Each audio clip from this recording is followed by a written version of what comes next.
Good morning. So, I want to share from 2 Samuel.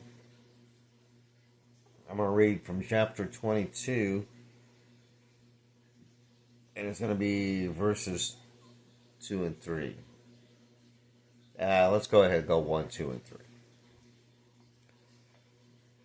3. 2 Samuel 22, 1. And David spoke the words of this song to the Lord in the day that he delivered him from the hand of all his enemies and from the hand of Saul.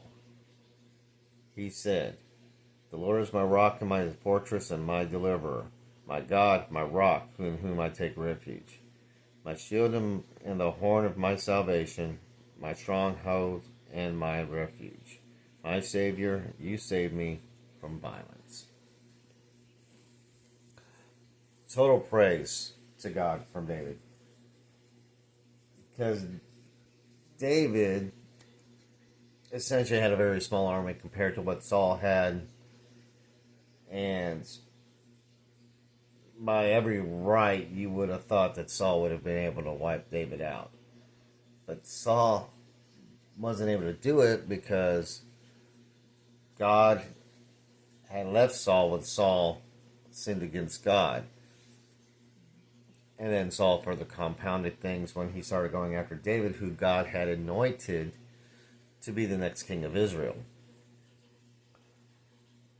But David was wise enough and realized that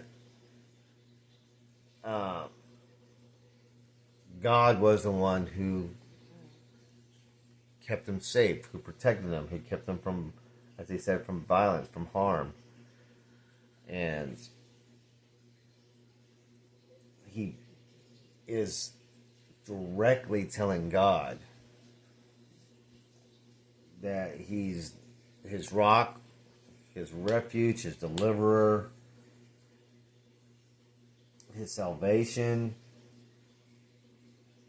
I mean, he's giving everything to God. All praise to God for his well-being. For the fact that he has never been harmed by Saul or his enemies. David understood and believed and loved God unabashedly. He knew that he could not have survived Saul and his other enemies without his help. Period. And though today we're not really having people maybe coming after us in violence individually, like poor David did here, but we still have an enemy that attacks us every day and that means to do us harm every day. And it might not just be physical harm, it's more of a spiritual harm that I'm speaking of. And God is still the rock. He provides the salvation. He's the refuge. He's the reason why that spiritually we are not destroyed by the enemy, who is Satan. And physically on this earth, we put our faith and our trust in him, and much like David did, he will protect us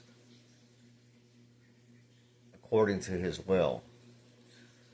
Now, that's not to say that we're going to go through some difficult times or that we may go through persecution, because remember, David during this time, he was being chased, persecuted, ridiculed, you name it, but he never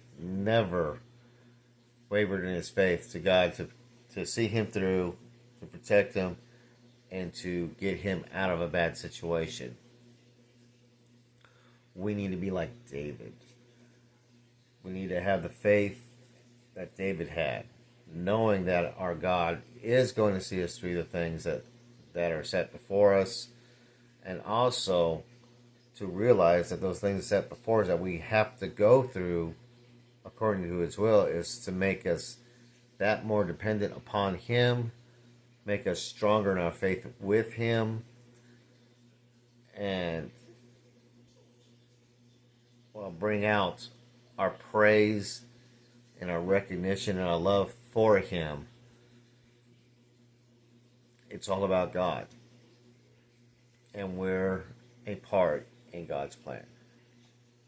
With that, I'm going to leave you guys. Have a blessed day, and we'll see you tomorrow.